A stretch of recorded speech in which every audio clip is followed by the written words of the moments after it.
Information اب کے ناظرین السلام علیکم۔ سر کریک پر حملہ، پاکستان نیوی محاذ جنگ پر پہنچ گئی۔ پاکستان بھارت سمندری جنگ چھیڑنے والی انڈیا نئے محاذ پر جنگ چھیڑنے لگا۔ پاکستان کا خطرناک انتباہ سامنے آ گیا۔ بحیرہ عرب کی لہریں ایک بار پھر بے چین ہیں۔ پاکستان اور بھارت کے درمیان کشیدگی اب سمندری حدود تک جا پہنچی ہے، جہاں سر کریک کا علاقہ ایک نئے تنازع کا مرکز بن چکا ہے۔ پاکستان نیوی کے جنگی جہاز محاذ پر پہنچ چکے ہیں۔ اطلاعات کے مطابق بھارت نے سمندری لائن کے قریب اپنی نقل و حرکت تیز کر دی ہے۔ یہ سب کچھ اس وقت ہو رہا ہے جب زمینی سرحدوں پر پہلے ہی تناؤ عروج پر ہے۔ سر کریک سندھ کے جنوب میں واقع وہ متنازع سمندری پٹی ہے جسے پاکستان اور بھارت دونوں اپنا علاقہ قرار دیتے ہیں۔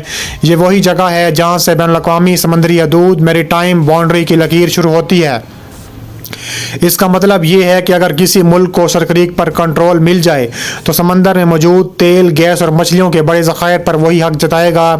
حالیہ سیٹلائٹ تصاویر اور انٹیلیجنس رپورٹس کے مطابق بھارت نے اپنی نیوی کے کئی فریگیٹس، کویٹس اور سب میرینز کو سر کے قریب تعینات کر دیا ہے۔ مزید یہ کہ بحری میزائل لانچر، اسپائی ڈرونز بھی علاقے میں سرگرم دکھائی دے رہے ہیں۔ یہ اقدام بظاہر روٹین پیٹرولنگ کے نام پر کیا گیا، مگر دفاعی ماہرین اسے واضح طور پر پری وار موومنٹ قرار دے رہے ہیں، یعنی جنگی تیاریوں کا ابتدائی مرحلہ۔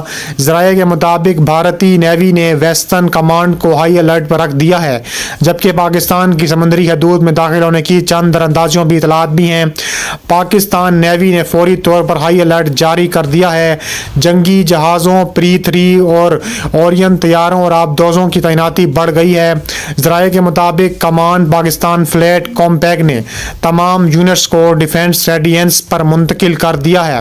نیوی کے مطابق پاکستان امن کا خواہاں ہے، مگر کسی بھی جارحیت کا جواب بھرپور اور فوری دیا جائے گا۔ اگر سر کریک پر کشیدگی مزید بڑھی تو جنوبی ایشیا ایک نئے جنگی بحران کا شکار ہو سکتا ہے۔ اس کے علاوہ یہ جنگ روایتی انداز سے مختلف ہوگی، جہاں لڑائی زمین پر نہیں بلکہ سمندر کے نیچے اور فضا میں لڑی جائے گی۔ پاکستان کے پاس ہینگور کلاس سب میرینز میزائل سسٹمز اور کروز میزائل ہیں۔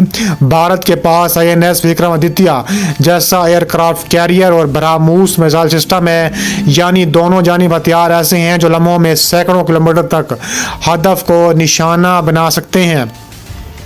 چین، جو پہلے ہی پاکستان کا قریبی اتحادی ہے، پاکستان نیوی کو جدید اینٹی شپ میزائل اور ڈیٹیشن سسٹم فراہم کیے ہیں۔ ادھر بھارت نے امریکہ کے ساتھ بحری مشقوں کا بھی آغاز کر دیا ہے۔ اس کے علاوہ اب یہ دونوں ملکوں کی کشیدگی نہیں بلکہ ایک بڑا جیو پولیٹیکل کھیل ہے، جہاں بیجنگ، واشنگٹن اور ماسکو سب اپنے مفادات کے کردار ادا کر رہی ہیں، اور کہا جا رہا ہے کہ یہ جنگ بہت آگے تک جائے گی۔